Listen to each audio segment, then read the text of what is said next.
This is Rule 13, and this is a big one. I mean, in my opinion, this is one of the most practical ones. We'll get into that in a minute, but we're going to take a deep dive into Rule 13 today.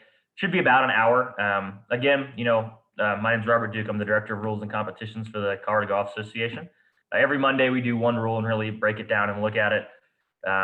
This is an off-season learning project. We usually do our in-person seminars. Obviously, everything's shifted to Zoom. So these are going to be posted online once we're done. So if you're not here at 9 a.m. on Mondays, they'll be posted on the website afterwards. So keep an eye out for that if you miss it. But thanks for joining us. Again, we're looking at Rule 13 today, and this is putting greens and flags. That's a really big one. Again, I think this is one of the more practical rules we look at, because when you look at, like we talked about last week, right, the bunkers, you might play your whole round and you never hit it into a bunker. So you never really need to apply Rule 12. For this, goal is to hit all 9 or 18 putting greens, however long your round is. So you're going to have, in a 18-hole round, you're going to have 18 putting greens, you have 18 flag sticks. So you're going to use this rule at least 18 times, and probably multiple times if you're putting and marking and moving the flag stick and putting more than once, which most people do. And so this is one that's really going to be in play all the time. So this is one of the more practical ones here with putting greens and flag sticks. Like I've said before, in my opinion, putting green, the game, it's almost a different game. Golf, I think, is in two forms. You have everything leading up to the putting green. You've got a bunch of different heights of grass, and you've got sand, and you've got, bad lies. When you get to the putting green, all lies theoretically are created equal. You're playing the ball on the ground. You're not trying to elevate it. You're not trying to hit it. You're putting it. It's more touch. So I think there's definitely two games: before you get on the putting green and then when you get to the putting green. It's almost a different game entirely. You have a special club for it. You're not thinking about club selection and how to play a shot when you get to the putting green. There's one club you're using, and there's one way you're playing the stroke. So this is a really important one today here. So in Rule 13, as we go, remember, we do have question slides that are kind of peppered throughout. If you have a question, either write it down or keep it in your, in the chat box. Ashley will read those out once we've kind of got to a break. When we're done, I'm not going to leave. We'll have some time for Q&A, and whether it's something about Rule 13 or something maybe you saw on TV this weekend, we'll be here to talk about it. So keep an eye out for that when we're done. So let's go ahead and dive in. Again, this is Rule 13, putting green and flag sticks, as part of our Rules Monday here. All right, so the first thing, again, we're looking at, all right, we talked first thing in Rule 8, which references back to Rule 2, areas of the course. There's those 5 areas. That's your game board, right? Where are you on the game board, and where are you, how do the rules apply? Again, like I said, before, if someone said, hey, can I ground my club? I said, well, it depends on what area of the course you're in. If you're in the bunker, then no. Anywhere else, that's totally fine. So again, here we're looking at what area of the course we're in. We are specifically on the putting green, which is a specific putting green that you're playing, right? So if you're on the 5th hole, it's the putting green of the 5th hole. Any other putting greens on the golf course, whether it's a wrong green or another green, you're on another hole, the 5th hole, or the 6th hole rather, that's categorized as the general area. So this is the putting green of the hole you're playing, a very specific area. So we're playing the 5th hole here. The putting green of the 5th hole is a specific area of the course here. The 5th hole is putting green. All right, so the first thing, again, like we usually look at is a purpose statement. And this is unique in that this rule, it actually has multiple purpose statements. There's a purpose statement for Rule 13, and then you have a purpose statement for Rule 13.1, which is the putting green, and Rule 13.2, which is the flag stick, has its own purpose statement. So really, the way I look at this rule is you're almost covering 2 rules. I mean, the putting green has got its own things. There's a lot going on, and then the flag stick's also got a lot going on. So for just a hole that's marking your end target, there's a lot going on with the flag stick. So this rule, 13.1 and 13.2 are essentially 2 rules in my mind, because the rules kind of nod to that, because there's a purpose statement for Rule 13, and then there's a purpose statement for 13.1 and 13.2. That's a little unique. You don't really see that anywhere else or very often at all. So anyways, the purpose statement for this rule, for Rule 13, is simply, Rule 13 is a specific rule for putting greens. Putting greens are specially prepared for playing the ball along the ground, and there's a flag stick for the hole on each putting green. So certain different rules apply than for other areas of the course. So again, right out of the gate, the purpose of the rule, while not rulemaking, is stating that the putting green is a very special place. You're playing the ball along the ground. We're able to fix, imperfections that are man-made in the surface of the ground. Whereas when we're not on the putting green, we can't fix those indentations in the general area. If our ball is going to go over, it's going to improve a condition affecting the stroke, like we looked at in 8.1. So again, it's already admitting this is a very special rule here. And then, okay, that's the purpose statement for the rule. And then for 13.1, again, I look at this as a separate rule. The purpose statement is this rule allows the player to do things on the putting green that are normally not allowed off the putting green, such as being allowed to mark, lift, clean, and replace a ball.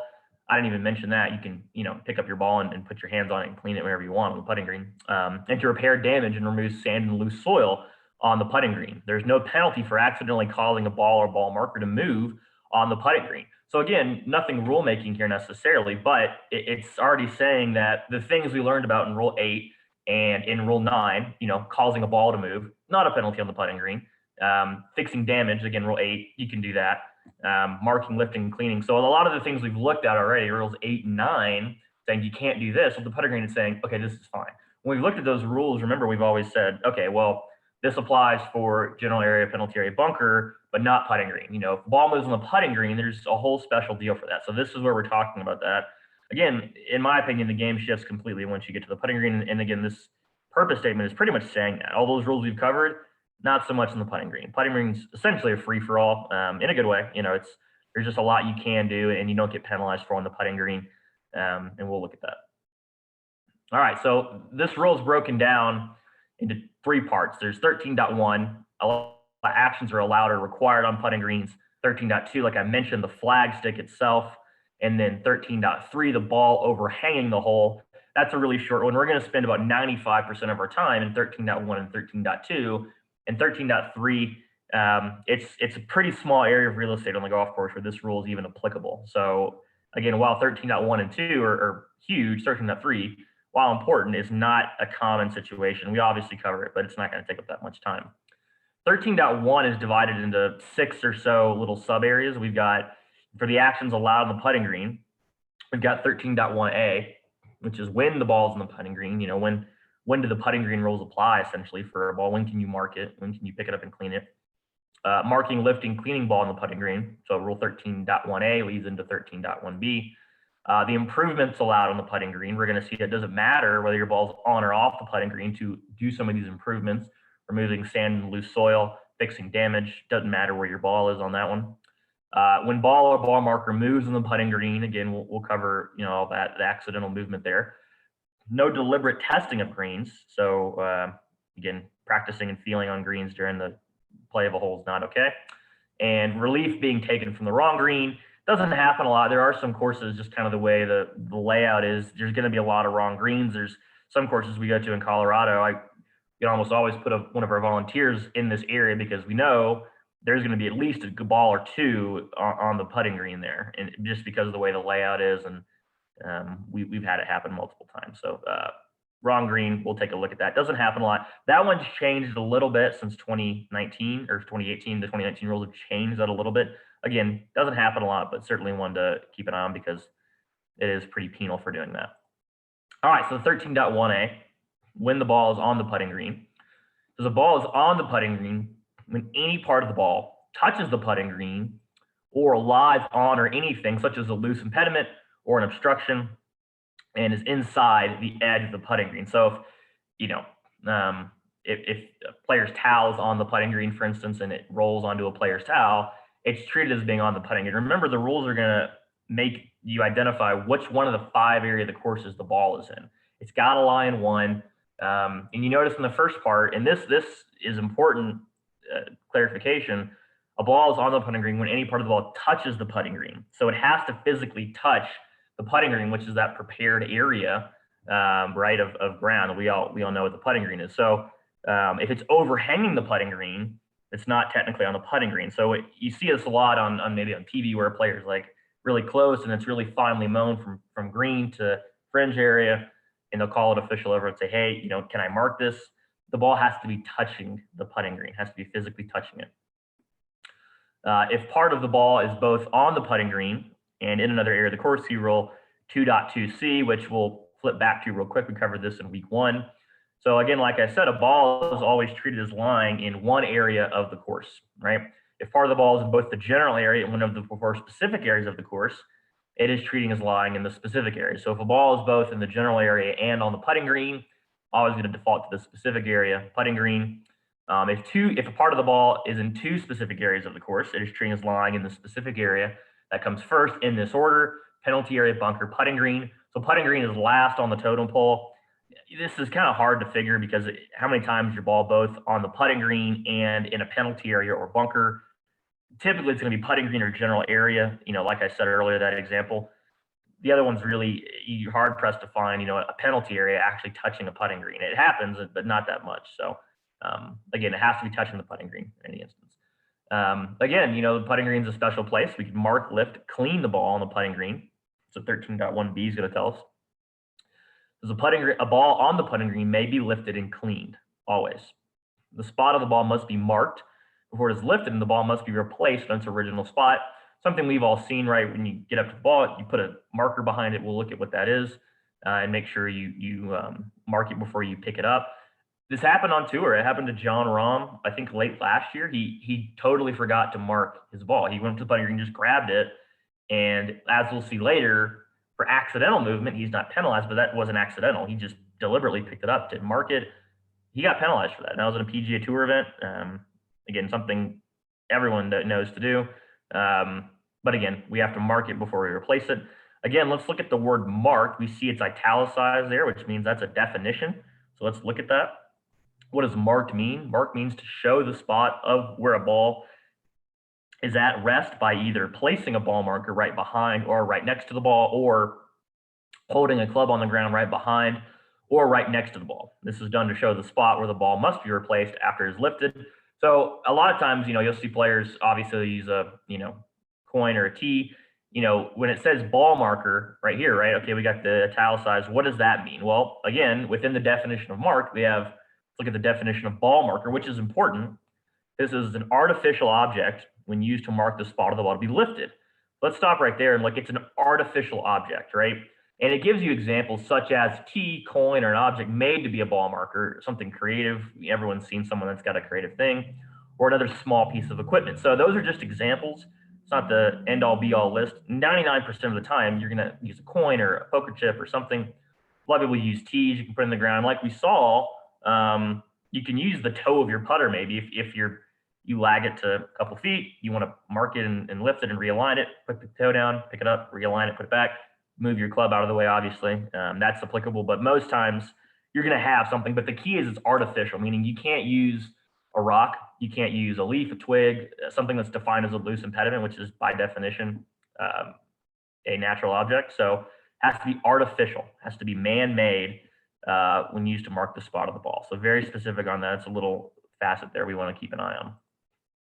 All right, there's also an internal definition. So while we saw, going back a minute, the ball marker in 14.1, we also see kind of the copy and paste there with a little bit of extra information.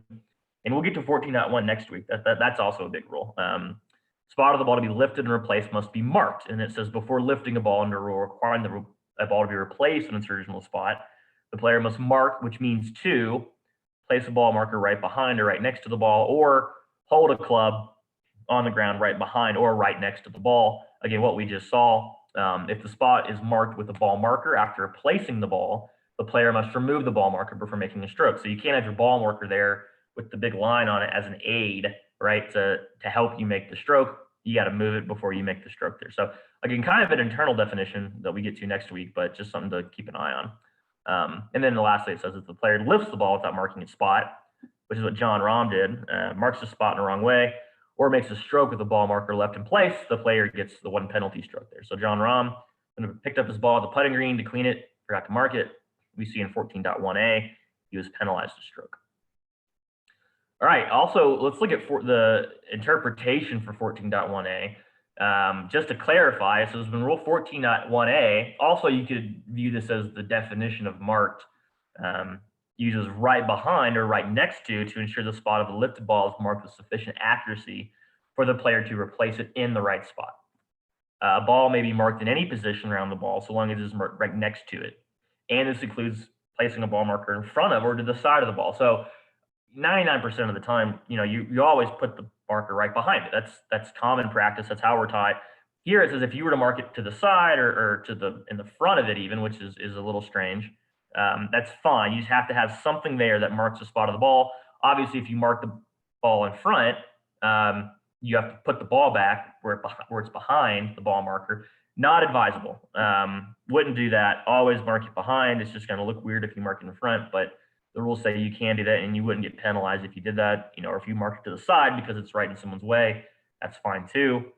Just be mindful when you are putting it back to keep it in the right spot. But that's just a little interpretation off to the side there. All right, back to 13.1b. Again, we see that the spot of the ball must be marked for as lifted and the ball replaced on its original spot. When we look at replace, right, that's a italicized word, so there's a definition for replace. That's fairly specific. The word itself, we kind of could gather just from what we know about the language. You're putting it back on its spot. You're using the same ball you're using in this situation, replacing a ball on a spot. But when we look at replace, there's an interpretation, and it's a very specific way to replace the ball. And this is an interpretation in the definition. This is a cool addition that the rule makers did for 2019 to have interpretations attached to definitions, which hadn't been done before.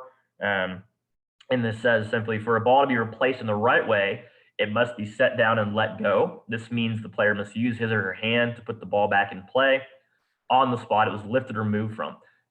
We're talking about Rule 13 right now, but this would also apply and maybe Rule 14 next week when your ball, you're dropping it and it drops out, and you're replacing it. Anytime you're putting a ball back on the spot, this is how you do it. It says, for example, if a player lifts his or her ball from the putting green and sets it aside, the player must not replace the ball by rolling it to the required spot with the club. You see this a lot, actually. You put it down, roll it over, like you're practice putting on the green before you go play around. You're just rolling the ball and putting it back. Because if he or she does so, the ball is not replaced in the right way, and the player gets one penalty stroke under Rule 14.2b2 if the mistake is not corrected before the stroke is made. So we see there, it's specifically with his or her hand. So this picture here, this is exactly how you replace a golf ball. You don't use your foot, you don't use your club to roll it back. You have to put it down, let it go, so it's at rest on the spot. The rules are extremely specific about how you replace the ball, about putting it back on a spot. It's exactly this right here. This is how you have to do it. All right, back to 13.1b. And then we just finished that, so we're going to go to C for improvements allowed on the putting green. So again, putting green is a very special place.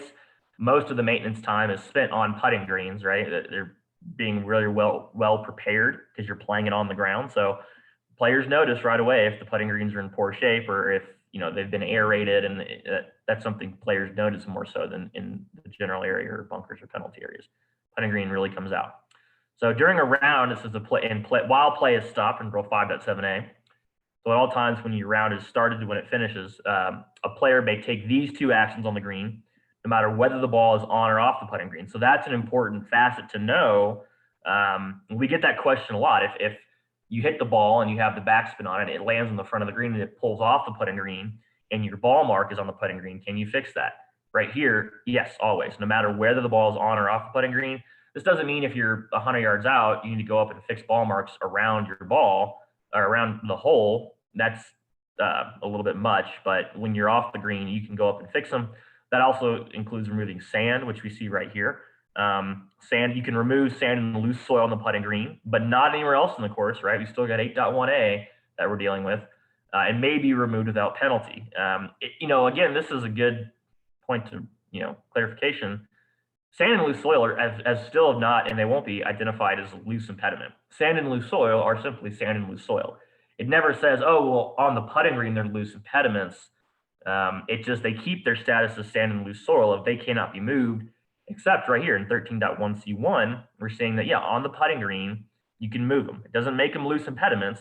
It just means on the putting green, you can move it. So if you're near the putting green and someone in a greenside bunker in front of you has splashed sand onto the putting green, you can clean that up. Again, you can use your hat, towel, hand, whatever, but you can't touch the sand in the general area to improve your conditions affecting the stroke. So we're only looking at the putting green here, and you can do it whether you're on or off.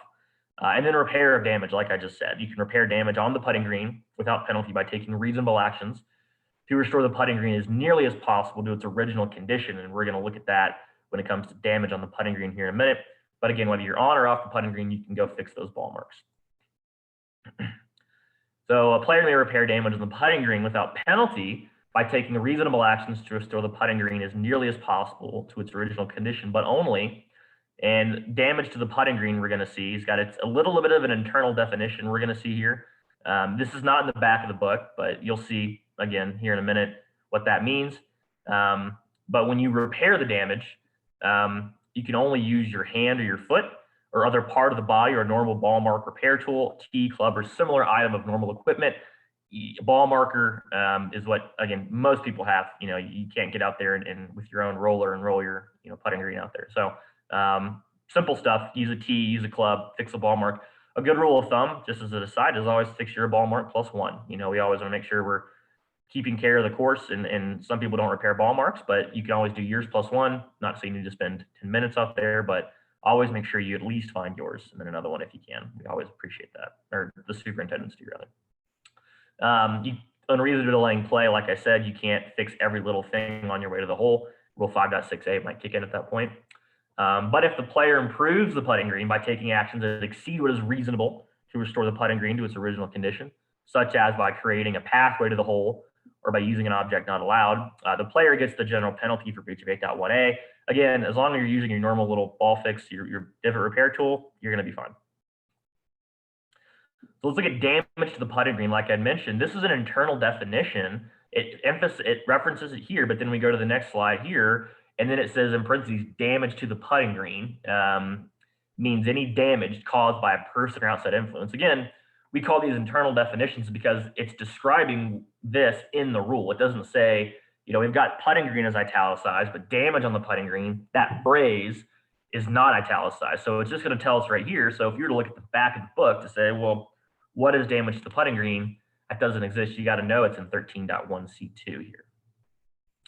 So damage to putting green are ball marks. And before we do that, again, look, it means damage caused by a person or outside influence, meaning player, caddy, outside influence, could be animal, artificial objects, any of those things we covered a few weeks ago. Common examples, this is not a definitive list. It says such as. So a lot of times they'll talk to the players and they'll say, oh, well, it's not on the thing here. It says, well, this is such as. This is not everything. This is the 98% of what you're going to see, which is ball marks, shoe damage, spike marks, scrapes or indentations caused by equipment or a flag stick. We'll look at flag stick in a minute, actually, and we'll pass that up. Old hole plugs, right? So wherever the hole location was yesterday, you got to putt right over it. That's considered damage to the putting green. That's fixable.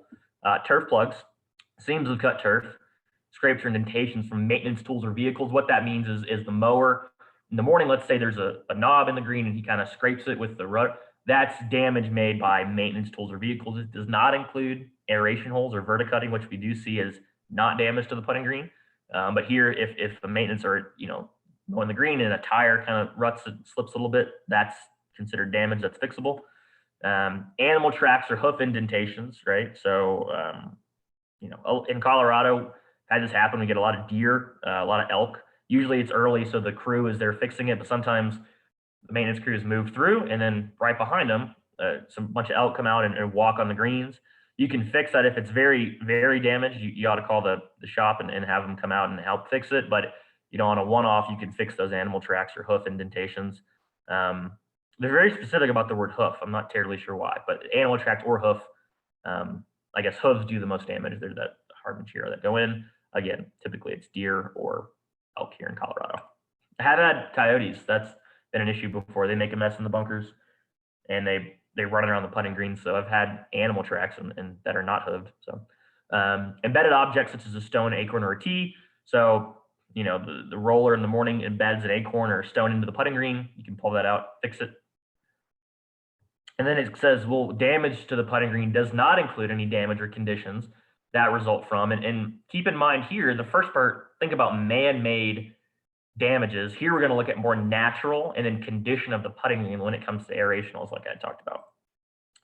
So normal practices for maintaining the overall condition of the putting green, such as aeration holes and grooves from vertical mowing, right? So if a green is punched, that's the condition of the green. You know, you can't make, like in the first part, it said back to normal conditions. That's the normal condition, the overall condition, even right there, the rule says, of the putting green. So if the greens are aerated, you can't make yourself a little pathway to the hole by adjusting and fixing those aerationals. That's just simply the condition of the putting green, the overall and natural condition. Irrigation or rain or other natural forces. Again, natural forces, like we saw, are wind, water, and things that happen for no apparent reason. Gust of gravity, maybe. That doesn't apply here, but wind or water, you know, irrigation or rain, if there's a washout or something, that's natural. That's something you can't really fix. Typically, that's not going to happen, but if it does, you can't really fix it. If it's irrigation or rain induced. Natural surface imperfections, such as weeds or areas of bare or diseased or uneven growth, or natural wear of the hole. So on the natural surface imperfections, if a green's just got a bad grown area, that's just part of the green. You know, that nobody did that, nobody caused that, so you can't really fix that. You can't, you know, maybe if it's really bad, you could, you know, in your tournament, you could ask for GUR relief. That might be a thing. Typically, you know, if we've seen that and we're setting up a tournament, we'll have already marked that or identified it. If it's bad enough, putting greens get a lot of attention, so we'd see that.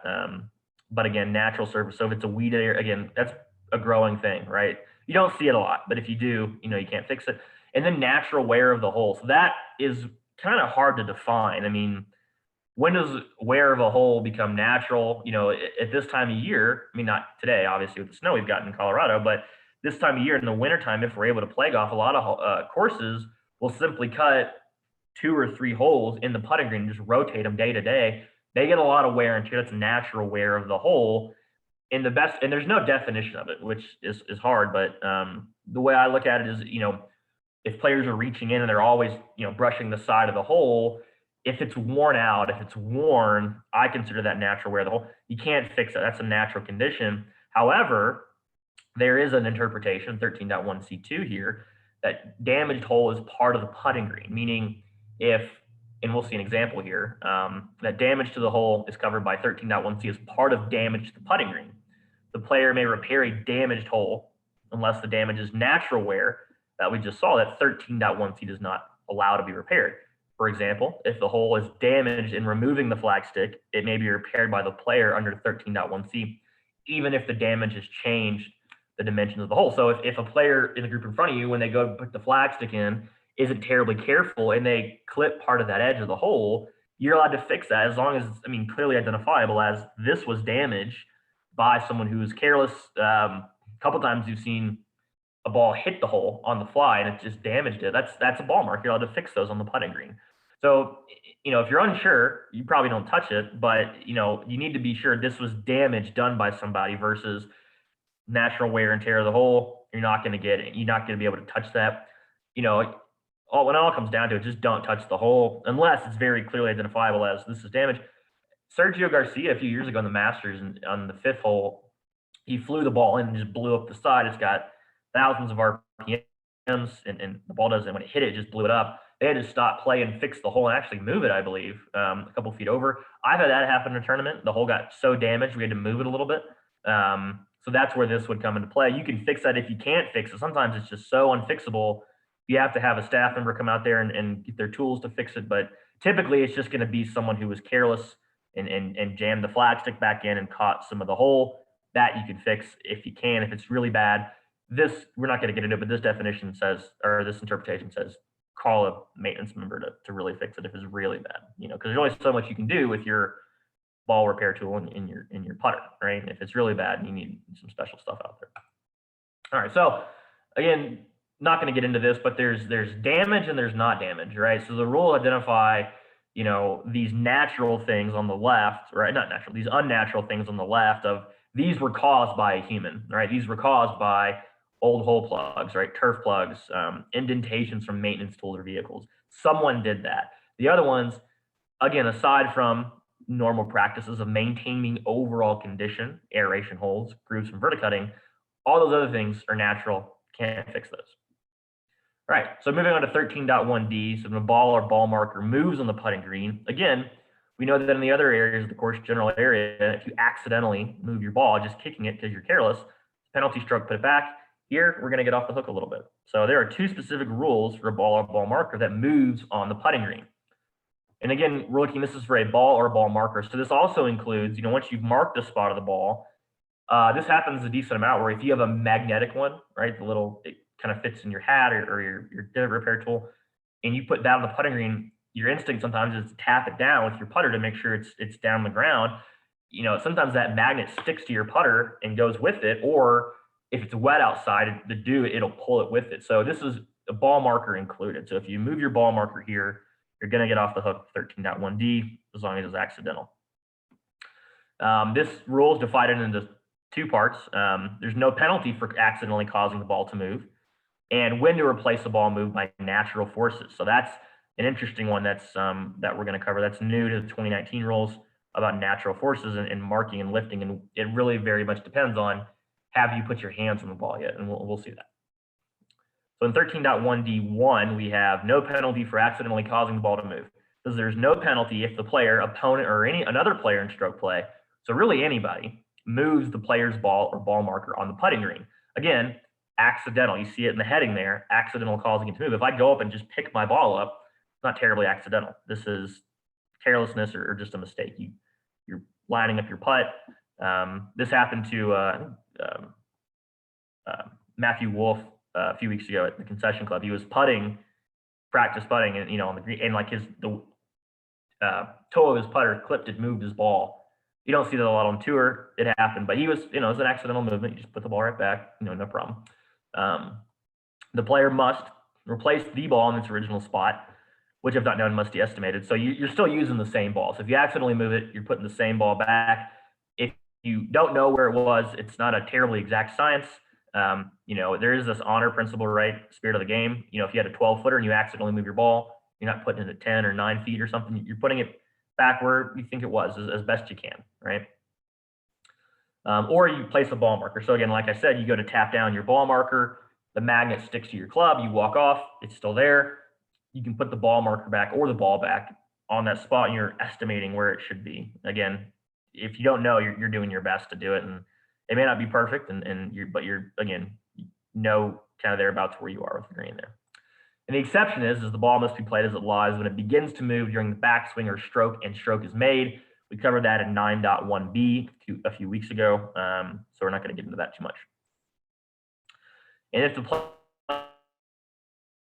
or a player's ball or ball marker on the putting green, see rule 9.4, which is talking about the player, or 9.5, which is the opponent, to find out if there's penalty. The reason there wouldn't be for an opponent is, let's say I pick my ball up for my opponent because I'm conceding it. He sticks it to a foot. I say, okay, I'll pick it up. That's good. Get it out of here.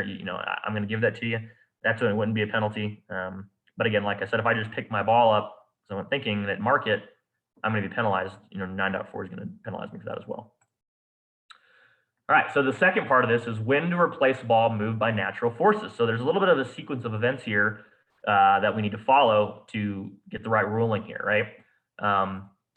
And it says, if natural forces cause the player's ball on the putting green to move, again, to point out, we are confined to the putting green. If like we saw, if natural forces in rule 9.3 cause your ball to move in the general area, you're playing the ball as it lies. This is on the putting green. Again, very special place, very specific rules. So let's not forget, this is putting green only.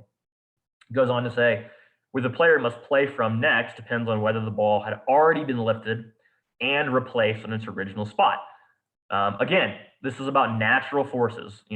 What are natural forces? Those are the effects of nature, such as wind, water, or when happening for something for no apparent reason because of the effects of gravity. So in this instance, we're really talking about wind in this case, or again, the gust of gravity, right? Your ball is on a slope and it's not really windy, but your ball moves because, again, these greens are very well trimmed and they're rolled and they're smooth.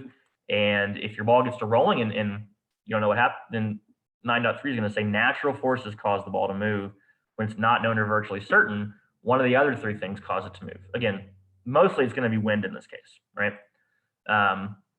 So it goes on to say at first, the ball must be replaced on its original spot, which if not known must be estimated, even though it was moved by natural forces, not by the player, the opponent, or an outside influence. So this is, to preface this is the ball was already lifted and replaced. This is kind of in our general rules seminars, we talk about this, and it's a home base principle, right? So once you've marked the spot of the ball on the putting green, picked it up, you own that spot. So no matter what happens, you're playing from that spot. So when you put the ball back, and this is where it's telling you right here, when you put the ball back, whether you move the ball marker or not, you own that spot. So if the ball is accidentally moved, we've already seen, put it right back. If the ball moves, and this is what we're talking about here from natural forces, whether that could be you're on a slope and you put the ball back and the ball gets moved and it rolls closer to the hole, doesn't matter. Put it back. The ball rolls farther to the hole. If it rolls off the green into a penalty area, okay, put a ball back, right? You're putting a ball back on that spot. And this is for natural forces. If it was accidentally moved, just going to say, it doesn't matter whether you've marked it or not. The accidental movement, when it's directly attributable to a person, you always put it back. This is talking about, okay, when it's not a person who moved it and natural forces removed it, the ball was lifted and replaced, great, put it back, no problem.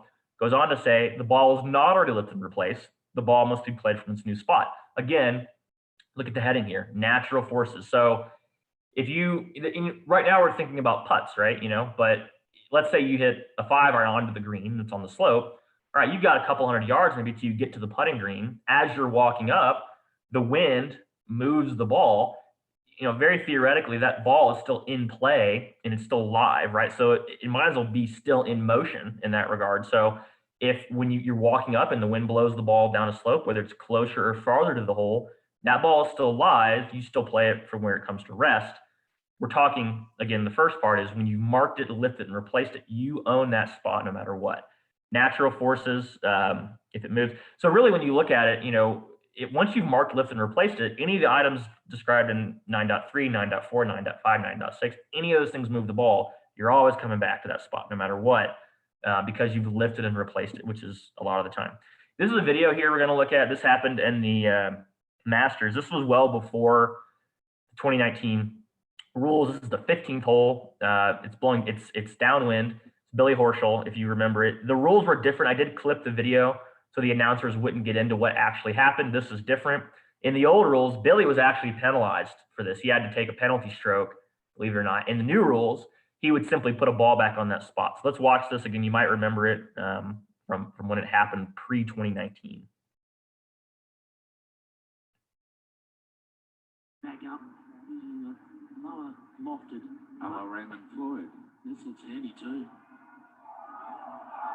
Just a little quick there, but he's compiling one of the better rounds of the day. Is Billy Horschel. He's the only one not laughing here. Billy doesn't think this is very funny. He's making sure he doesn't hit him in the penalty area.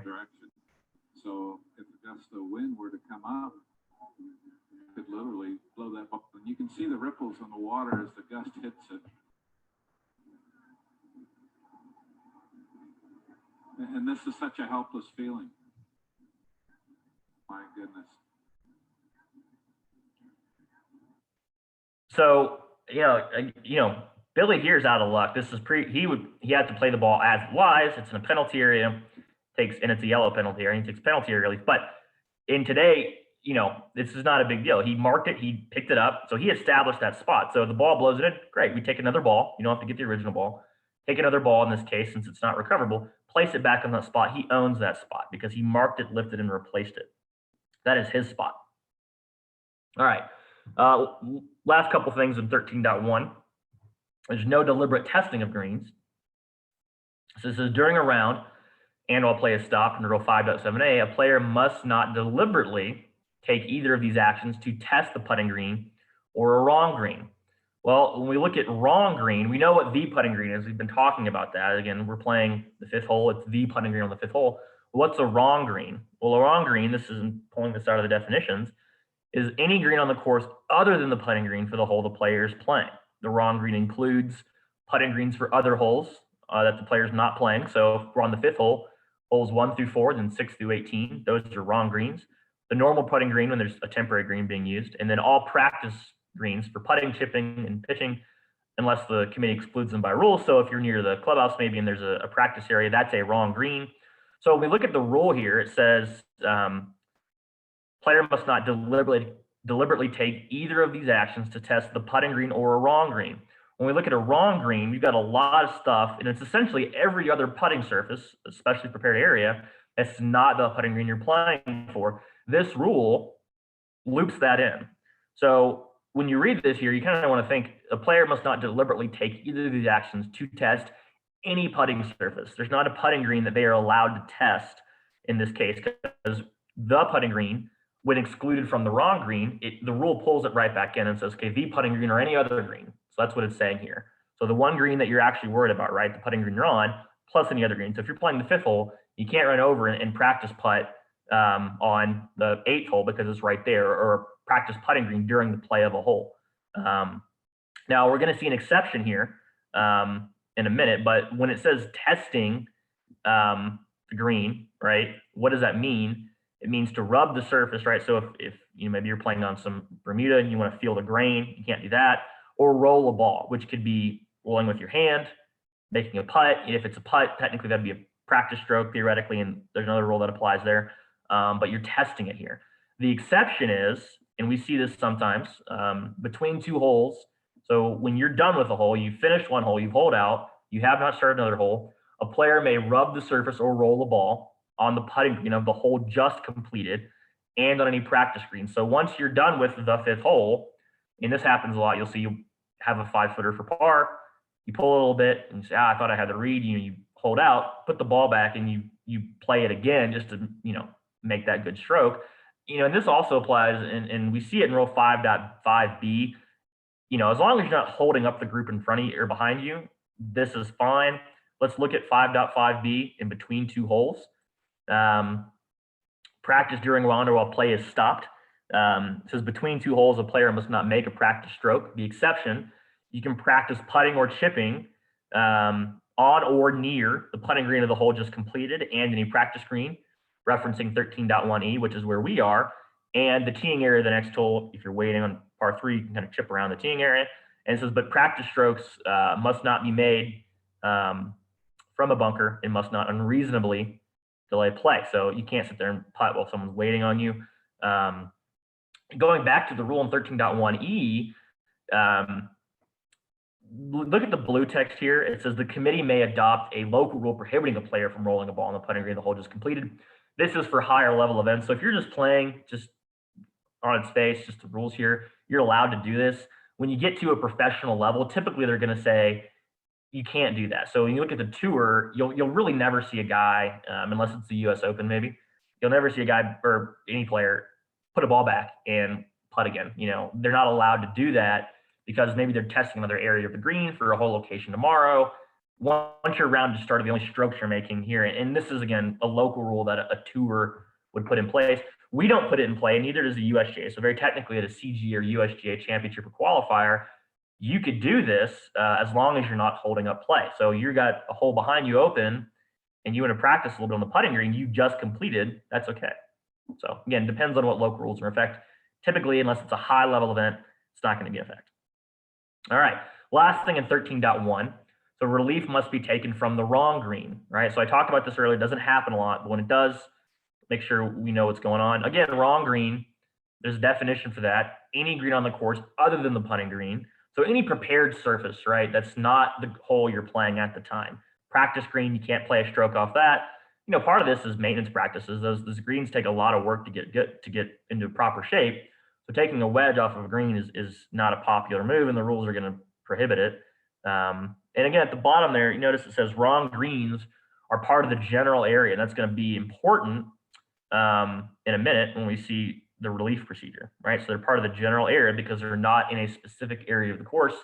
In this case, the putting green of the hole we're playing, the 5th hole, we hit it onto the 8th hole. It's not the putting green. It fits very nicely into the general area there. All right. So interference under this rule means any part of the player's ball touches a wrong green or lies on anything such as a loose impediment or obstruction and is inside to the edge of the wrong green. Typically, it's going to be resting on the wrong green, or a wrong green physically interferes with the player's area of intended stance or area of intended swing. So any physical interference, so if any part of your golf swing is touching a wrong green, that's interference by definition here. If you're having to play over it, let's say you're behind the wrong green and there's not a line of play or anything there, it's simply if you have stance or swing. This is the opposite of what used to be. It used to be pre-2019, it only actually included your ball. So if you were standing on a wrong green, but your ball was in the fringe area, that wasn't interference unless a local rule made it that way. So now any part of your swing's on a wrong green, treat it like a mandatory cart path, right? You have to take relief, and it's the same relief procedure, nearest point of complete relief, +1 club length, no closer to the hole. And we see that here. When we have interference from a wrong green, the player must not play the ball as it lies. And instead, the player must take free relief by dropping the original ball or another ball in this relief area. So not only, it says the player must not play the ball as it lies, meaning if you play it from here, you're going to be in a wrong place. And it says, again, the player must take free relief. So it's free and mandatory relief in this situation. You can never make a stroke from a wrong green. If you do, you're going to be penalized 2 strokes, which is what we see at the end here. When you're on a wrong green, the reference point is the nearest point of complete relief in the same area of the course where the original ball came to rest. So remember, the wrong putting green is part of the general area. So when you take relief from a wrong putting green, your reference point and your relief area, as we come to see here, must be in the general area. So if your ball, if it's next to a bunker, you can't drop it or have your relief area in the bunker because that's not part of the general area. Remember, it's where your ball lies in the general area. The relief area must be in the same area of the course as the reference point, general area, must not be near the hole, and there must be complete relief taken from all interference by the wrong green. So you have to get all of your swing off the wrong green, stance, lie, area of intended swing, all that. You can't be, nothing can be touching a wrong green. You have to take free and complete relief, mandatory. And then it goes on to say there's no relief under Rule 13.1F if interference exists only because the player chooses a club, type of stance or swing or direction of play that is clearly unreasonable under the circumstances. So let's say you're next to the green by this much, but as a righty, you're totally fine. And you can't say, oh, I'm going to play left-handed and do that. That's not okay, obviously. And then it says a committee may adopt a local rule denying relief from a wrong green that only interferes with the player's area of intended stance. This is the old default, the old rule. It doesn't really apply anymore. Nobody really does that, I don't believe. Not that you need to, but it says you could technically go back to how it used to be. Any more stance or swing, you're off the putting green completely. And then again, it says that they're playing a ball incorrectly substituted or playing a ball from a wrong place in breach of 13.1, which would include playing from the putting green. The penalty under 6.3b or 14.7a, which is, so if you play a stroke from off the wrong green, the stroke's going to count and it's a 2-stroke penalty. So you're going to continue holding out with that ball as long as you've made it off the putting green, and you're going to get a 2-stroke penalty for that. So pretty penal. Obviously, don't want you hitting off the wrong green. That being said, there are times when you might play a wedge off of your putting green. This is not talking about your putting green or the putting green, talking about a wrong putting green. And here again, we see a really good example in the rules. I'll get a picture. You've got the wrong green. I'm playing the hole on the right. I hit it way over to the hole on the left. When I take, there's my stance in my ball. When I take it, I have to get complete relief off of the putting green, off the wrong green rather, and all of my relief is taking place in the general area there. So, all right, so I know we covered a lot there. Any questions on Rule 13.1 about the putting green that we need to look over? Nothing in the chat, Robert, but if anyone has a question they'd like to unmute for, now would be a great time.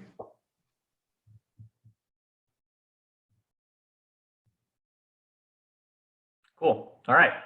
Let's look at 13.2. This is the flag stick, right? So in a big sense, the putting green is your target. That's the goal, to hit putting greens in regulation. The flag stick's an even smaller goal. The closer the flag stick you are, theoretically, the better that is. So there's rules with the flag sticks. It's a pole that identifies where you're aiming at. There's a lot going on with it. It didn't seem like there should be, but there is. There's a lot of rules when it comes to the flag stick. Again, we have our second purpose statement. So we have a purpose statement in 13.1 and 13.2. Really don't see this that much. And then we had that general purpose statement, but now we're narrowing in on the flag stick. So not going to see many putting green rules here. Those were covered in 13.1. We're just talking about the flag stick, which is a very, again, small item that takes up a lot of space here on the rules. Purpose of the rule says this rule covers the player's choices for dealing with the flag stick. The player may leave the flag stick in the hole or have it removed, which includes having someone attend the flag stick and remove it after the ball has been played, which is still a thing, but must decide before making a stroke. So there's normally no penalty if a ball in motion hits the flag stick. When it says there's normally not a penalty, that means normally there's not, but there are some exceptions, which we'll see about deliberate deflection if you removed it from the hole, taken out of its normal spot. the way I kind of look at this rule is the flag stick, it has a home on the golf course and it's in the hole right there, right? That's where it belongs. So if you hit it, you're not going to be penalized because that's where the flag stick has to be. There's special equipment. It's got the thing on the bottom that goes right into the hole there. And if it doesn't fit snugly, we see it, tilt a little bit. We notice that right away when the flag stick's not perfectly straight. And most golf courses do a really good job about keeping it very straight and very, firmly in place. So again, when it's in its normal spot, you're going to be fine. However, there are instances when you take it out of its home and you lay it on the ground, maybe deliberately. So I'm going to make a backstop here. You've now gone outside the confines of playing the game correctly, right? All right. So the flag stick in 13.2 is divided into several sections. There's 13.2a, leaving the flag stick in the hole. This is one of the biggest changes. I'd say a top 3 change the rules had in 2019 about putting with the flag stick in.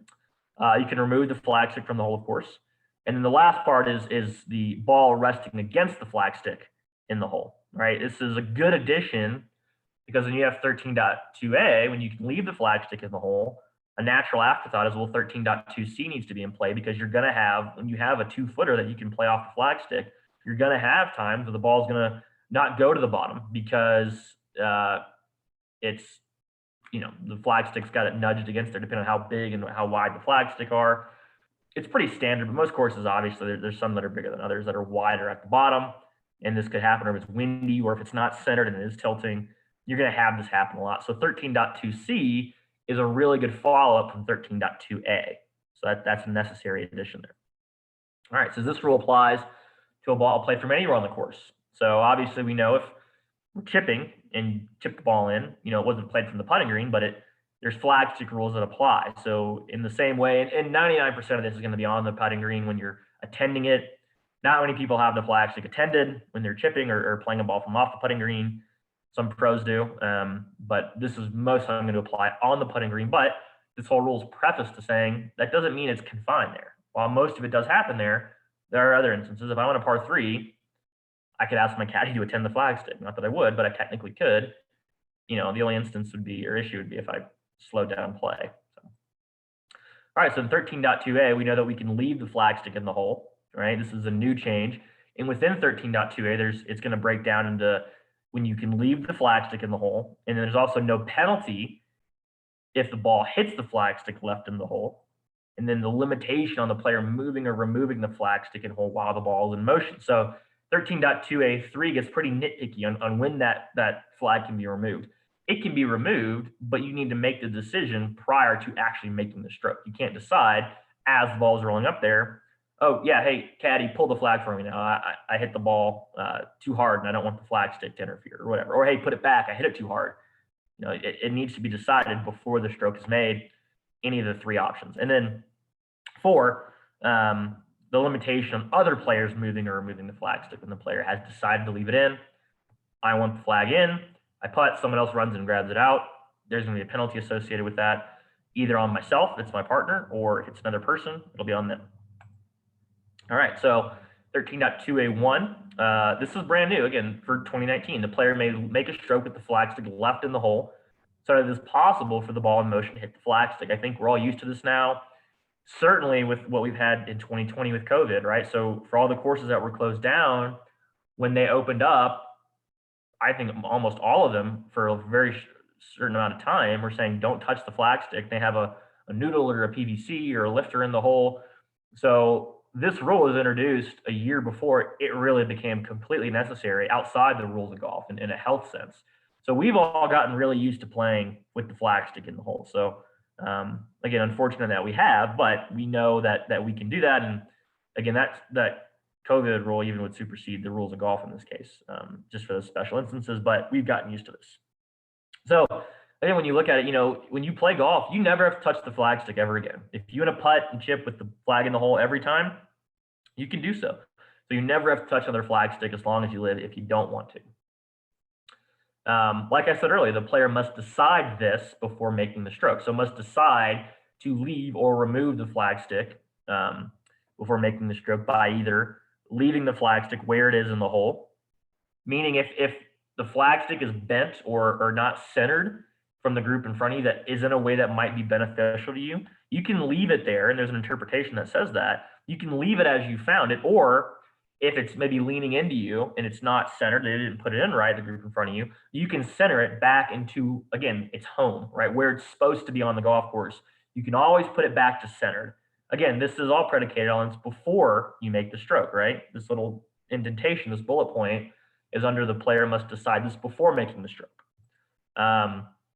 You can have the remove flag stick put back in the hole. So if I'm playing with Ashley and Ashley wants to remove the flag stick, and then, okay, now it's my turn and I want to put it back in, I can do that. That's totally fine. If on my first stroke I have a 40-footer and I putt it and I want the flag stick in, that's fine. Then I have a 2-footer or a 3-footer now and I want to take it out, then I can do that. So between each stroke, you can put it in or take it out. Whatever you want to do. We see this on TV a lot, right? With some pros saying, I'm going to always putt with it in, and okay, you can putt with it out, but my caddy's going to put it back in for me because I like that. Matthew Fitzpatrick does that a lot. We saw that a lot this weekend if you watch the golf. He putt with the flag stick in a lot of the times.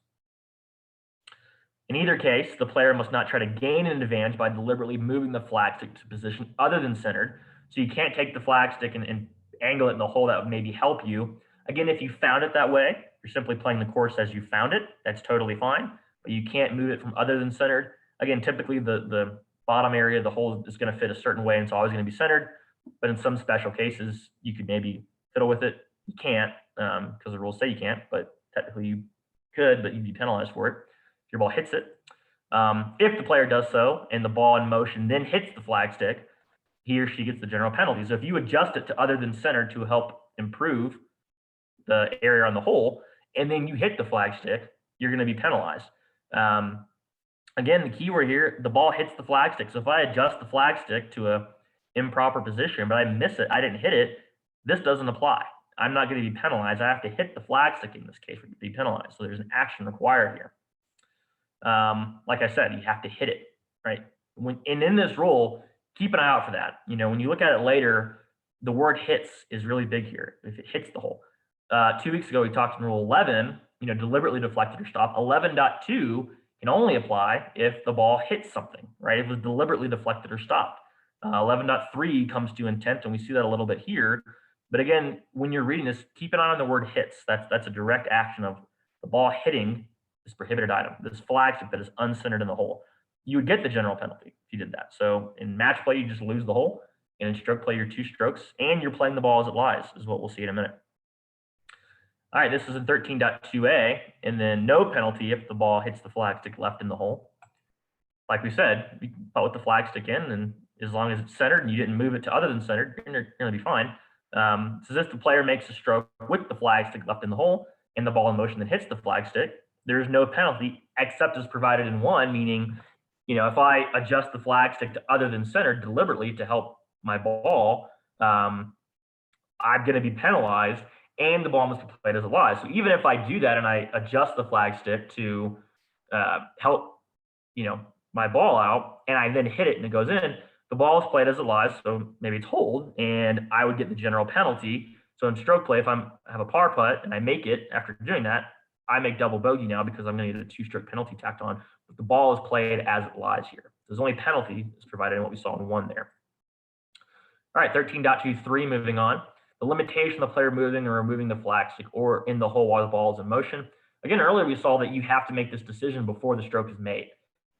So while the ball is in motion, there's a very finite amount of time where whatever you're doing has to kind of stay the way it is, right? Whether it was removed, left in, or attended. And attended, it kind of got its foot in both camps, meaning I want the flag stick in while I make the putt, maybe because it's a long putt and I need, to see the hole. But when the ball is approaching the hole, I don't want the flag stick there. So whomever, and we'll look at that, is attending it, you need to move it because I don't want it there. That's attending the flag stick. After making a stroke with the flag stick left in the hole, right, the player and his or her caddy must not deliberately move or remove the flag stick to affect where the player's ball in motion might come to rest, such as avoid having the ball hit the flag stick. If this is done, the player gets the general penalty. So if I putt and I wanted the flag stick left in, right, and I putt, and then for some reason, my caddy's over there, I say, hey, caddy, go remove the flag stick. I don't want to hit it. He runs over there, grabs it, pulls it out. me or my caddy have now deliberately moved or removed the flag stick to affect the ball in motion. A little bit of 11.3 coming in here when we talked about that 2 weeks ago, but this is specifically about the flag stick, so we're going to stay in 13.2a3 here. But same concept, you're deliberately doing something to affect the ball in motion when the decision wasn't made prior to the stroke. Again, prior to the stroke, if my caddy was standing there and I said, attend it, please, flag's in, ball's in the way, moves it out, we made that decision. That's one of the 3 options that we have.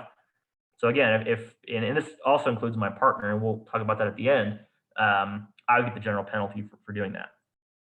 And it says, but there's no penalty if the player has the flag stick in the hole moved or removed for any other reason, such as when he or she reasonably believes that the ball in motion will not hit the flag stick before coming to rest. So let's say I'm having my caddy attend the flag stick, or not attend the flag stick, he's standing over there. I putt and I just rip it by the hole. Once the ball is well rolling by the hole, or I'm off 10 feet to the left, if my caddy pulls the flag stick out, not to deliberately affect that emotion, but because I'm so far off, okay, we need to get this out of the way because the next guy's not going to want it in, that's fine. So we're not doing it to deliberately affect the ball motion. I just hit so poor of a putt that there's nothing it could nobody reasonably believe that the flag is going to affect the ball because it is way off, way off. So last part, 13.2a4, limitation, other players moving or removing flag stick when players decided to leave it in. Says when the player has left the flag stick in the hole and has not authorized anybody to attend the flag stick, meaning I'm going to putt with it in, you're holding it as the ball comes, please move it. It could be my caddy, another player, my opponent, anybody authorized, which we'll talk about in a minute. Another player must not deliberately move or remove the flag stick to affect where the player's ball in motion might come to rest. Goes on to say, if another player or his or her caddy does so before or during the stroke, again, a very limited amount of time, right? And the player makes the stroke without having been aware of this, or does so while the player's ball is in motion after the stroke, the other player gets the general penalty. So if I wanted it in flag stick and I putt it, and then another player in stroke play, the ball's on the way and they're deliberately going to move the flag stick to get it out of the way, well, they just jumped my decision because I wanted it in and they said, nope, we're going to take it out and that might have been a strategy of mine. I might have been using the flag stick to help deaden the ball. Wouldn't recommend necessarily trying to just bank it off the flag stick, but if that's what I was doing, they now altered my strategy by removing it. And I had it there and, it's like in basketball, I'm going to shoot a bank shot, and on the way the ball's up, someone takes the backboard down. It's like, well, I planned it that way maybe. So you can't do that. That's a limited instance, but just an example. But there's no penalty if the other player, his or her caddy, moves or removes the flag stick for any other reason, such as when he or she reasonably believes that the player's ball in motion will not hit the flag stick before coming to rest. So like last time, I have a 40-footer and I hit it so far offline, and they can just see that undulation is going to take it way away from the hole. There's no chance, and they move it while the ball's in motion. This isn't a blanket statement, right, to say, oh, you're penalized. Okay, clearly the ball was not going to come to the flag stick, and they were just getting out of the way and getting a jump on the next hole, on the next putt, which is fine. But again, it says here that's okay. It's an exception there. Or is not aware that the player is about to play or that the player's ball is in motion. So I wanted to stroke in, and another player takes it out while the ball is in the way because they didn't even see me playing, right? They're not going to be penalized because when you look at this, all throughout this rule, it says the word deliberately, right? If the player or if another player deliberately does this, meaning the way I look at it is with the intent to disturb or disrupt the ball in motion, with the intent to supersede what I wanted to do and say, no, I'm going to take the flag stick out for you while the ball is in motion. That it says deliberate, and we see that in a minute too. The last part, we don't talk about the blue text a lot, but here, just to point out, if we're playing in a partnered event, right, and I putt, and my partner, I'm player A, and then player B, I putt with the flag sticking because I wanted it in, and my partner runs over there and grabs the flag stick deliberately to affect that ball in motion, it says, again, and let's say it's in 4-ball in 23.5, if either player may act for the side, an action for the partner concerning the player's ball or equipment is treated as action as the player. So if I'm putting and my partner in a partnered event, 4-ball in this case, runs over and deliberately removes the flag stick, I'm going to be saddled with the penalty because it's my ball. So either of us can take an action for the ball, but I'm going to be saddled with the penalty in this case because it's my ball that's in question. All right, so let's do the 13.2b and removing the flag stick from the hole. So we talked about leaving the flag stick in the hole. Again, there's a deliberate area there. Now we can remove it. And again, this is kind of the default. We've always known this, and we've always been required to do this, right? Before, we've always been required when you putt prior to 2019, if it was on the putting green, the flag stick had to be either taken out or attended. Again, we'll talk about that. Ball was on the way, players holding it, or other players holding it, moves it out of the way as the ball comes near. Attending is still legal, but this is, again, we're kind of going back to the default here. In 13.2b1, it starts off by saying the player may have the flag stick removed from the hole. The player may make a stroke with the flag stick removed from the hole so that his or her ball in motion will not hit the flag stick in the hole. Very simple. I want a 5-footer and I want the flag stick out, take it out. That's it. It's default saying what we've always really been required to do. Now it's saying that you may do that. You don't have to because we can also leave it in, but we also may remove it. The player must decide this before making the stroke. So in the same way we have to decide to leave the flag stick in, we have to also decide, do I want the flag stick out? By having the flag stick removed from the hole before playing the ball, again, I'm putting, my fellow competitor, can you please take the flag out of the hole? I don't want it in there. Yeah, sure, no problem. I can take it out myself. That's fine too, prior to the stroke. Authorizing someone to attend the flag stick, which means to remove it by, like I've been saying, first holding the flag stick in, above, or next to the hole before or during the stroke to show the player where the hole is. So this could be applicable maybe if I'm in a really deep bunker and I can't see the flag stick, I could ask someone, hey, can you go over by the hole and just give me an extra 5 or 6 feet and hold the flag stick up so I can see where it's going? The rule says this is fine. You're not giving really guidance.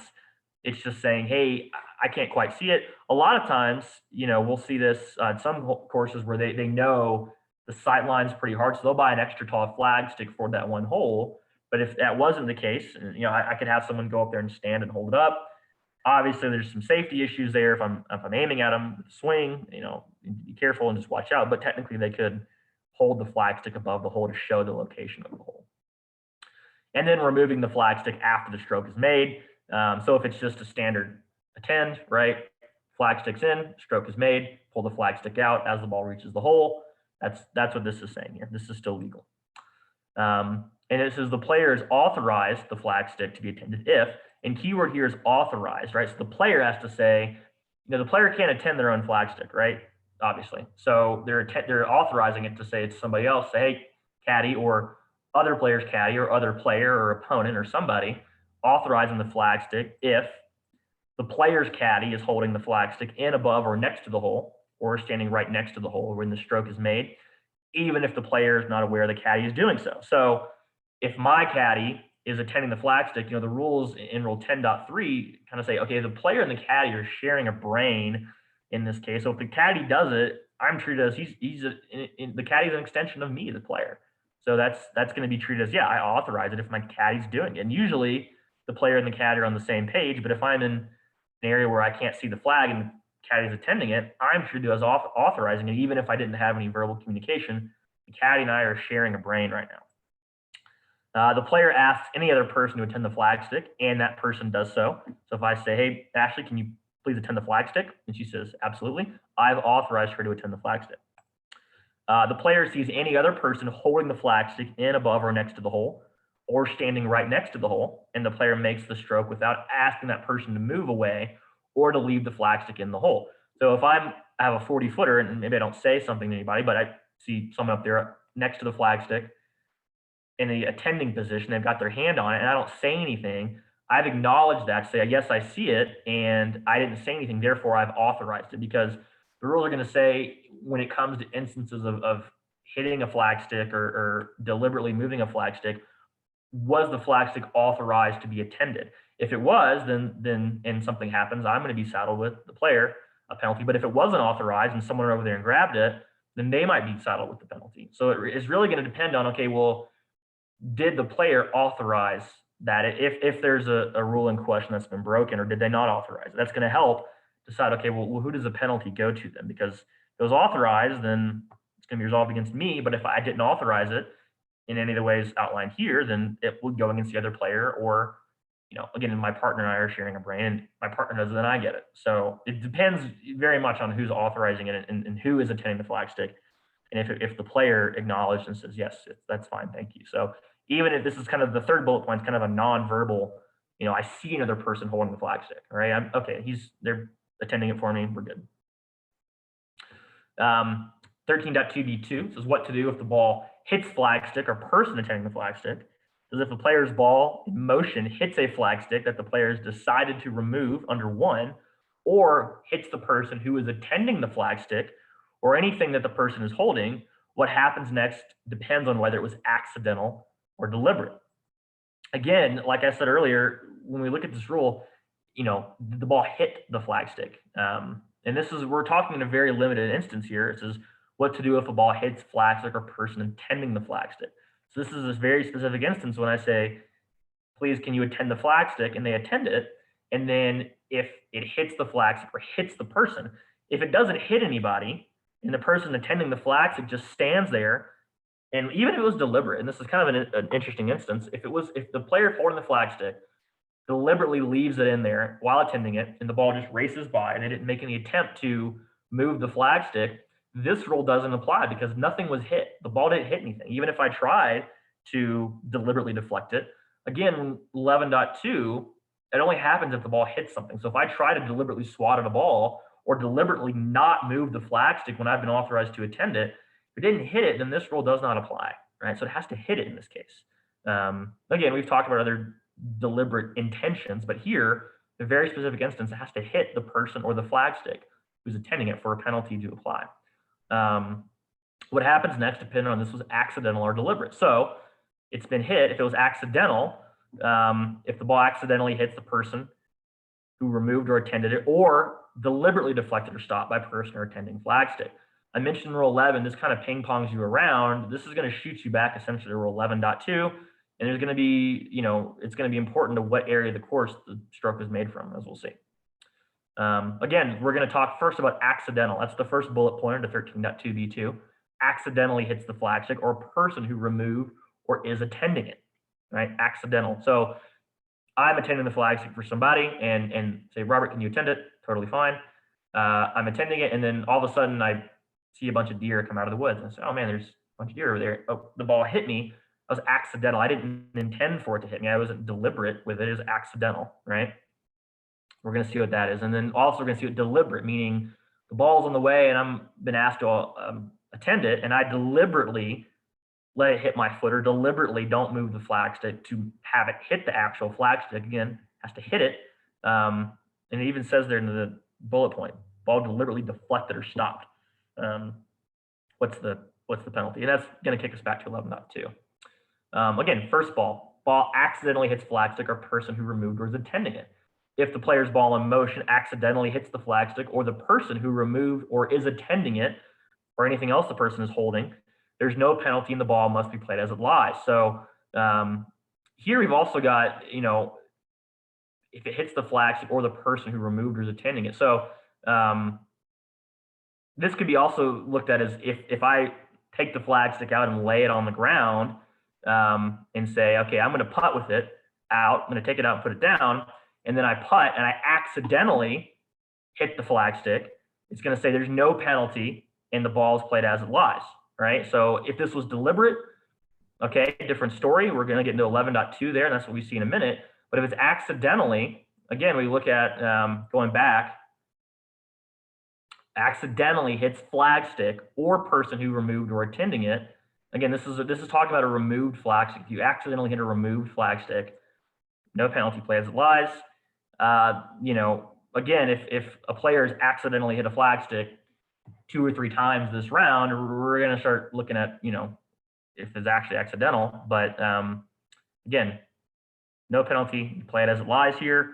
Ideally, you don't put the flag in a spot where it might hit it. You take it out. We've always done that. Back when there used to be a penalty, used to be if you did this, you put it and accidentally hit that remove, you're penalized 2 strokes. Doesn't matter if it's accidental or not. And because of that, the player always put the flag stick out of the way on the high side. Someone held it. It wasn't really an issue. But now that accidentally you could hit it, you could be a little more haphazard with it. Again, if you're doing it a lot, then there's going to be an issue there. But again, on an accidental hit, no penalty there, and you play as it lies.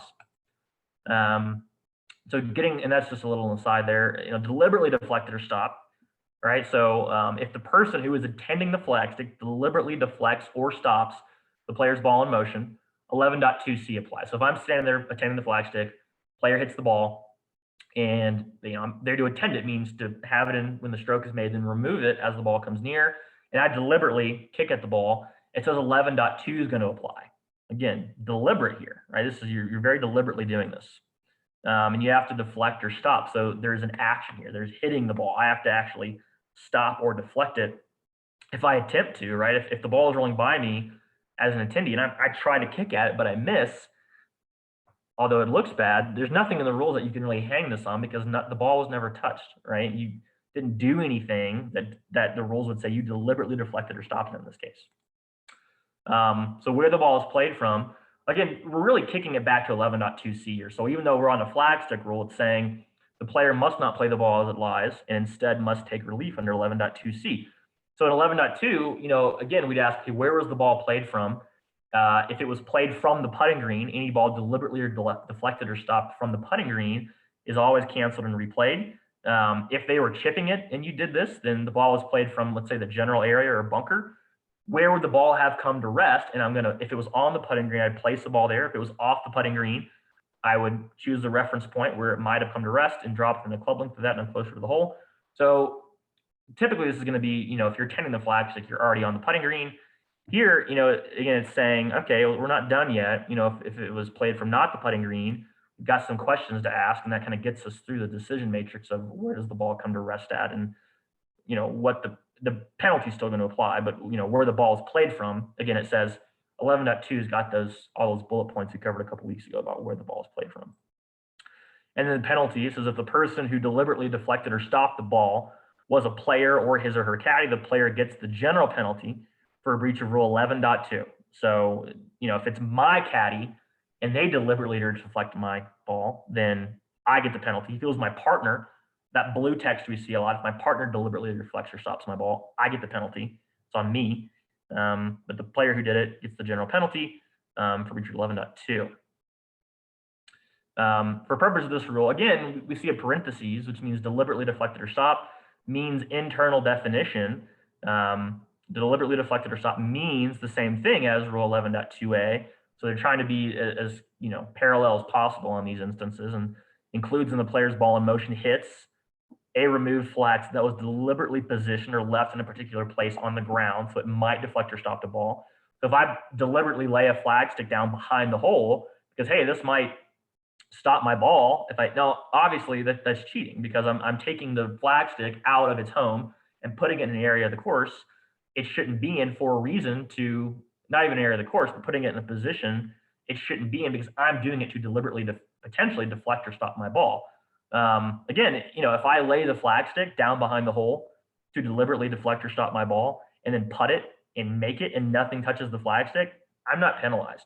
If I miss and it hits the flag stick, okay, now we're going to have some problems like we're seeing here. Again, an intended flag that the person deliberately failed to remove from the hole, remove out of the way of the ball. So again, I'm attending the flag stick, the ball is putt, it's rolling toward me. I'm supposed to be removing it, and I just stand there so the ball would hit me or the flag stick, and then it does hit, the penalty is going to apply. That's the ball is deliberately deflected or stopped right there. And the person who intended to remove the flag stick or anything else the person was holding, when he or she deliberately failed to move out of the way of the ball. Again, here in this rule, look how many times it says deliberately, right? Deliberately deflected or stopped. It's an intent to alter the path of the ball and alter what the player wanted, let's say maybe, right? So I was supposed to attend the flag stick and get it out of the way. I deliberately did not do that, and the ball hit me. Well, I deliberately broke the rules essentially, right? So deliberately is issued a lot here. We saw what accidental was, right? If I'm not paying attention and accidentally, the ball is played as it lies. But again, so it really does come down to accidental versus deliberate. What do you mean to do? Again, there's an exception that says restriction on deliberately removing a flag to defect a ball in motion. See rule 11.3. We covered that a couple weeks ago, but if there ever is a removed flag stick, and it's on the ground and the ball is rolling toward it, I can always remove it because there's those three things, anything covered by 8.1a, loose impediment, movable obstruction. We know we can't move those to affect the ball in motion. Then there's those exceptions of any player equipment, the flag stick, right, that we can move, or another ball that we can move that's on the putting green, to that we can move out of the way. So the flag stick, if it's removed, let's say someone put it down in a spot that was a little close to the hole and they putt it and that ball is rolling toward the removed flag stick, the exception of 11.3 allows me, another player, to say, nope, I'm going to pick that flag stick off the ground and let it roll by because maybe I see what you're doing here. Or if it was accidental, I want to make sure that the ball comes to rest as it should. The exception to 11.3 allows me to do that, to always move or remove flag stick, even if the ball's in motion. So that's why it's important, especially in this rule, to read everything, because you might read something and stop, and then, well, there's an exception at the end of the rule that kicks back and says, actually 11.3 would apply if you picked up a removed flag stick, even to deliberately deflect or to deliberately move it to affect a ball in motion. There's an exception there. So the rules are all very much intertwined together. So you got to read all of it to apply them. And then again, that blue text, in foursomes or four ball, either partner may act for the side and action by the partner concerning the player's ball or equipment is treated as action as the player.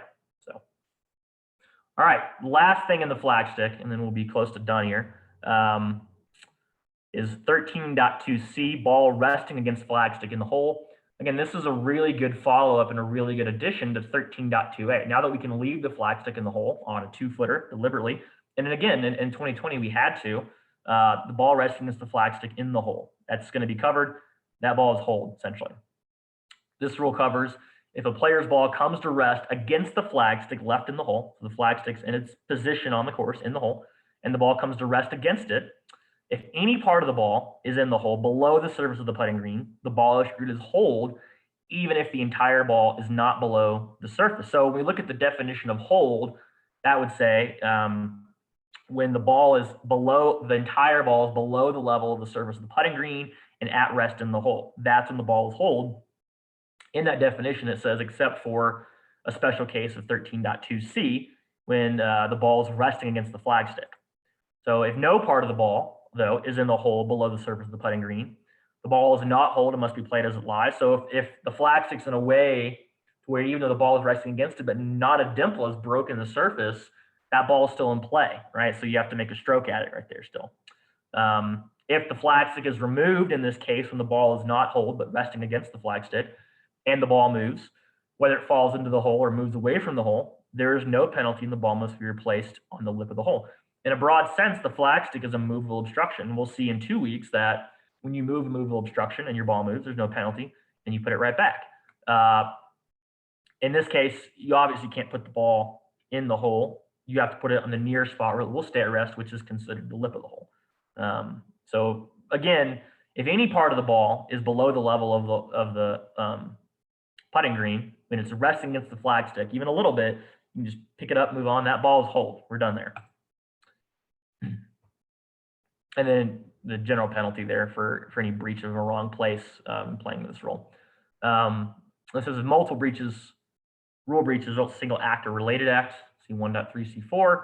And then this is an important little tidbit here. It says in stroke play, the player is disqualified if he or she fails to hole out as required in Rule 3.3c. So if the ball is resting against the flag stick and none of it's below the hole, that ball has not been holed. And if you just pick it up and move on and you tee up on the next hole, you've not holed out on the last hole, you've teed off, you can't correct it, you're disqualified under 3.3c. So again, if any part of the ball, when it's touching the flag stick, is below the level of the hole, any part, you used to have to wiggle it and move it and let it fall or hit it again, or you just you can do that, but that hole is done. And again, we've seen that a lot, I think, with our COVID flag sticks out there, right? And the ball just kind of gets pinched into the side, just pick it out, you're done, and move on. The last part, 13.3 rather, is the ball overhanging the hole. We're going to skip questions for flag stick because this is going to take 5 minutes, if that, and then we'll be done and we can do flag stick questions. So last part, the ball's overhanging the hole. There's a waiting time to see if the ball overhanging the hole will fall into the hole. Because if any part of the player's ball overhangs the lip of the hole, the player is allowed a reasonable time to reach the hole and 10 more seconds to wait to see whether the ball falls into the hole. In 10 more seconds, right, that could be, a longer time. There's an interpretation. Let's say if it's a putt, you get to the hole and then you have 10 seconds. That's not a lot of time. If you hit your drive or you get like an 8-iron and it's overhanging the hole, you got a lot of time to get to the hole and then 10 more seconds. So once you've gotten to the hole, whether it's a short walk from a putt or a longer walk with an iron in, once you get to the hole, you've got 10 seconds to wait to see whether the ball will fall into the hole. The rules give you a time because you can't stand there all day and wait for the ball to overhang to maybe fall in. You can't do that. If the ball falls into the hole in this waiting time, the players hold out with the previous stroke. So if I make a 10-footer, putt it, the ball is overhanging the hole. Once I get to the hole, the clock starts. If the ball falls in less than 10 seconds, I've hold out with my last stroke. We're good there. The ball was still very technically, it's still in motion in that regard. And we're going to see some stipulations on touching that because it's still a ball in motion. If the ball does not fall into the hole in this waiting time, so I get to the hole, ball's overhanging it, 10 seconds starts. Once we hit 10, okay, now the waiting time is over, grace time is over. That ball is treated as being at rest, right? So now the ball's at rest. If the ball then falls into the hole before it is played, the players hold out with the previous stroke, but gets one penalty stroke added to the score for the hole. So I get to the hole, wait 10 seconds. For some reason, I'm still waiting, and then in 15 seconds, the ball falls in. Even if it's a gust of wind or anything, I'm still considered holding out, but I'm gonna get a penalty stroke just for the fact that if that wasn't the case, there has to be a penalty on the time limit. If I wasn't penalized a stroke and I just waited, the ball fell in, then I could just wait for 5 minutes on a windy day to see if it would blow in, and we can't do that. So it's saying once the 10 seconds has passed, whether it falls in as a result of you tapping it in or the ball is blown in, the same outcome is reached. So there's no advantage of waiting for 5 minutes to see if the ball will fall in the hole, because in any case, it's going to be the same as if you just tapped it in. So the rules have to equalize there. This is an interesting one, the 13.3b. This is what to do if the ball overhanging the hole is lifted or moved before waiting time is ended. This is interesting because it's a little different than when we look at Rule 9 and a ball at rest being moved, and you'll see why here in a minute. It says if a ball overhanging the hole is lifted or moved before the waiting time under 13.3a has ended, the ball is treated as having come to rest. So again, I make a 10-foot putt, I get to the hole where the ball is overhanging. If the ball has been moved before this, so let's say for some reason I mark it or I accidentally move it in not making a stroke, the ball's come to rest, right? It's not a live ball anymore. The ball must be replaced in the lip of the hole. So if I get up there and I accidentally move it, put it back to where it was, in this case, in the lip of the hole, because it's overhanging. The waiting time now under 13.3a no longer applies to the ball. And then it says, see Rule 9.3 for what to do if the replaced ball is then moved by natural forces. And then if the opponent in match play or another player in stroke play deliberately lifts or moves the player's ball overhanging the hole before the wait time is ended, in match play, the player's ball is treating as hold. So with the previous stroke, and there's no penalty to be put under 11.2b. So if my ball's overhanging the hole, when I get to it, I'm entitled to 10 seconds to see if that ball might fall in, and it very well might. So if my opponent goes over and concedes it and says, oh, that next stroke is good in that 10-second time, then the last stroke would have counted because they just took away my right to wait my 10 seconds. So if the ball would have fallen in, I'd have hold out with the last stroke. So if they jump that and knock it down before 10 seconds, the last stroke's going to count. So they're not penalized in this case. They're penalized in the sense that I made the last stroke and that's my score for the hole, but they're not going to have a penalty stroke associated with them in this case because it was overhanging the hole. In stroke play, and this is the interesting part, the player who lifted or moved the ball gets the general penalty of 2 strokes, and the ball must be replaced in the lip of the hole. So that's a second bullet point under a paragraph that says if the opponent in match play or another player in stroke play deliberately lifts or moves the player's ball. Well, another player in stroke play is also classified under Rule 9.6 as an outside influence. In that rule, it says if an outside influence accidentally moves the player's ball, there's no penalty, and the ball is put back as it lies. However, in this very narrow area of real estate, when the ball is overhanging the hole, if that other player in stroke play, an outside influence, moves the ball, again, they've kind of jumped my right to say, I want to wait to see if that ball falls in the hole, and they're going to be penalized 2 strokes for that. So it's interesting because the rules in this case treat an outside influence as moving the ball, another player in stroke play, very differently. In one case, if in stroke play, I'm an outside influence and I'm playing with somebody and I accidentally kick their ball in the fairway, or if I just pick their ball up in the fairway for no reason and put it back, I'm not penalized, they're not penalized. If the ball is overhanging the hole, then I would be penalized because I've cut them off to say, oh, nope, the 10 seconds is done. And like we saw, once the ball has been lifted or moved overhanging before the 10 seconds has ended, the 10-second rule no longer applies. So they've kind of stolen my right to do that. This doesn't happen that much, but it's just an interesting point that it's a little different than 9.6 on its default because it says that you're going to be penalized 2 strokes here when it's overhanging the hole. So interesting point there. And again, like I said, this is a very, very narrow area of real estate, right? Overhanging the hole. The rules don't give specific instruction on what overhanging means, but I think we can infer by the word overhanging, this ball where you see here is overhanging the hole. And let's, just do some math here, just some common sense. The diameter of the ball is 1.68 inches, right? The radius, therefore, is 0.84 inches. So there's a very narrow area. If the ball is overhanging past 0.84, if it gets to 0.85 or you figure if most of the ball's overhang, it's just going to tumble in, right? We see that a lot when we're watching TV and they zoom in, ball's right on the edge and then it rolls in. Once most of that momentum gets over the hole, it just falls into the space there. So there's a very narrow instance where the ball is overhanging, considered overhanging, and when it could just fall in. So we're talking about less than 0.84 inches where the ball is overhanging to where it actually goes in. Very, very narrow area of real estate. It still happens and the rules cover it. It's a very narrow instance. So that's why it is interesting when we compare it to, again, like I just said, in 9.6 of an outside influence, the rules treat them differently there in this very narrow area. So again, if you were to ask me, if an outside influence on their player picked up another player's ball in stroke play, is that a penalty? I couldn't always say no, because in this case, it would be if they just moved it because, again, they've jumped the other player's right to wait that 10 seconds that they were entitled to. So kind of interesting. Doesn't happen very much, but in any case, that's all we've got. That's all I've got. I know that one took a lot longer than normal, but a lot to cover there. So that's it with Rule 13. And 13.3 was, like I said, pretty short. We didn't do questions for 13.2. Is there any questions, Ashley, that we need to cover for 13.2 or Rule 13 or any just in general? And if we don't, we'll just open it up. And if anybody wants to ask questions, we can do that. Yeah, nothing came in, Robert, so the floor is open. All right, does anybody have any just general questions or conversations? This is Dell. I had a general question about the definition of the course. And it's sort of a pet peeve of mine. As I understand, there's no definition in the rule book of the rough. Is that correct? That's correct.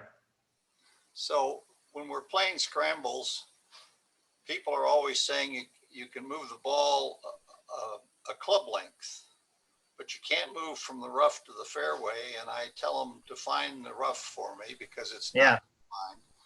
I can understand you can't move it from off the putting area to on the putting area or in or out of a bunker because those are defined, but the rough is not defined. Yeah, and what the rough is categorized by it's the general area, right? Unless it's inside of a penalty area. We have rough inside of the penalty area, but in common, just what we know as you've got fairway and maybe a step cut and then a rough cut, the rules don't say, oh, well, rough cut is defined by XYZ. Oftentimes what it'll say is when rules apply, it's applied to a closely known area cut to fairway height or less, right? So that's what it'll define and say, embedded ball, sometimes can be defined as only in the fairway height or less. The rules, like we'll see in a couple of weeks, that's not the default, but like an event could do that. So in scrambles, that's, there's really no scramble rule. I guess up to event organizers to say you can or can't move it from rough to fairway. Very, if you look at taking a relief from an abnormal course condition, if your ball is in on a sprinkler head that's in the rough and it's this far next to the fairway, if your relief area, 1 club length, no closer to the hole in the general area, can get you into the fairway, the rules by therefore not mentioning it allow that. And it says as long as it's in the general area, which it is. So the general area does not define heights of grass within its own general area, other than sometimes it'll say the ball must be in a closely known area in some instances. But there's even interpretation to say if you're in the rough in an abnormal course condition and you're able to drop it in the fairway in a theoretically better lie, that's just the player's good fortune. That's just the way it works out. But in a scramble, that's, sometimes they'll put it on a sheet maybe that says this is our own local rule you can't do, but you're right in that there's nowhere you can point to in the rules that says during a scramble XYZ. Yeah. Okay. Thank you. Yeah. Any other questions or anything?